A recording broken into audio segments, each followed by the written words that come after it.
नमस्कार, मी दीप्तीज पॅशनमध्ये आपलं स्वागत आहे. आज आपण बघणार आहोत बटाट्याचे पापड. बटाट्याचे पापड करायला अगदी सोपे आहेत. कुकरच्या एका शिट्टीत हे पापड तयार होतात. अगदी दुप्पट तिप्पट फुलणारे हे पापड आपण आज तयार करणार आहोत, अगदी सोप्या पद्धतीने. बघा कशी दुप्पट फुललेत, अगदी काचेसारखी पातळ.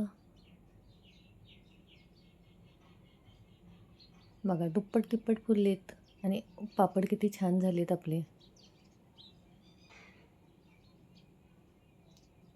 त्यासाठी मी रात्री साबुदाणा घेतला आहे, 1 पातेलं. अर्धा किलो साबुदाणा आहे हा. रात्री पाण्यात नॉर्मल पाण्यात भिजवून घेतलेला आहे व आत्ता तो मोकळा करून घेते सकाळी.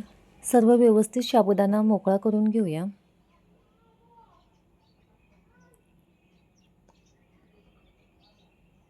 कुकरमध्ये ज्या पातेल्याने साबुदाणा मोजून घेतल्यावर करायला सोपं जातं, त्याच पातेल्याने 3 पातेली पाणी घेणार आहे.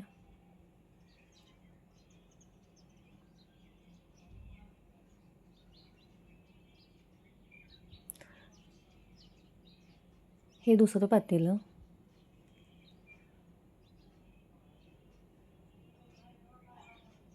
हे तिसरं पातेलं.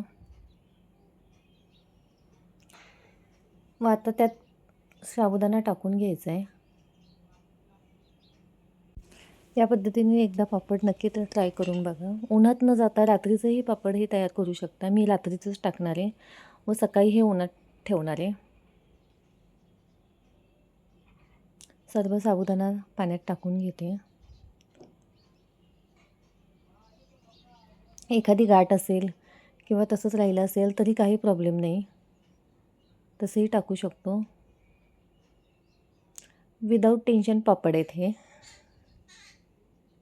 झटपट होणारे,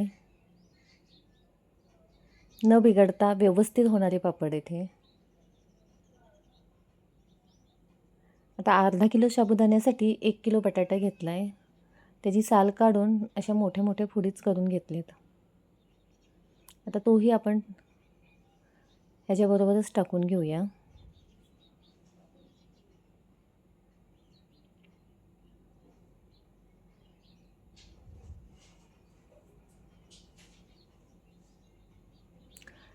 अर्धा किलो साबुदाण्याला 1 किलो बटाटा हे प्रमाण अगदी बरोबर आहे.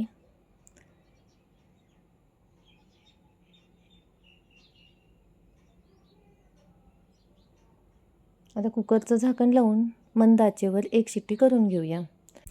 आता कुकरमधनं मी परातीत काढून घेतले सर्व व गार करून घेतले. गार करून झाल्यानंतर मिक्सरच्या भांड्यात घेऊन थोडं थोडं पाणी टाकून वाटून घ्यायचं आहे.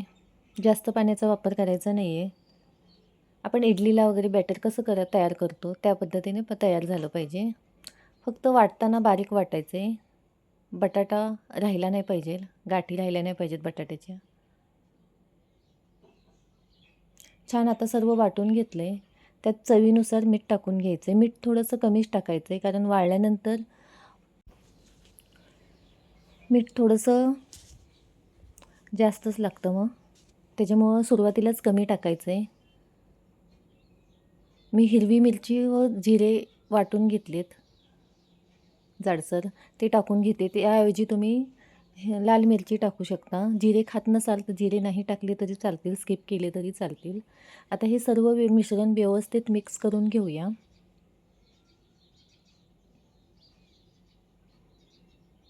छान एकजीव करून घेऊया. अगदी इडलीच्या बॅटरसारखं आपण बॅटर तयार करून घेतले, ना पातळ ना जाड, जास्त घट्ट.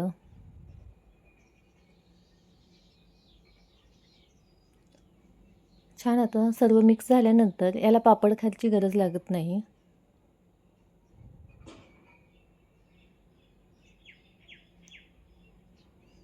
आता संध्याकाळचंच मी हे पापड टाकून घेते व उद्या सकाळी काढून उन्हात ठेवते.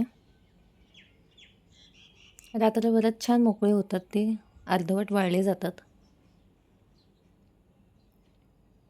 बघा आपले पापड छान वाळून तयार आहेत. ते तळून दाखवते तुम्हाला. या पद्धतीने एकदा नक्की पापड तयार करून बघा. बघा पापड किती फुलतो आहे आपला व खायलाही खूप छान लागतो, खुसखुशीत लागतो. चॅनलला सबस्क्राईब केलं नसेल तर सबस्क्राईब करा. व्हिडिओ जराही आवडला असेल तर एक लाईक नक्की करा. आणि अशा पद्धतीने पापड एकदा न त्रास होता तयार करून बघा. अगदी सोपी पद्धत आहे ही. व्हिडिओ पूर्ण बघितल्याबद्दल धन्यवाद.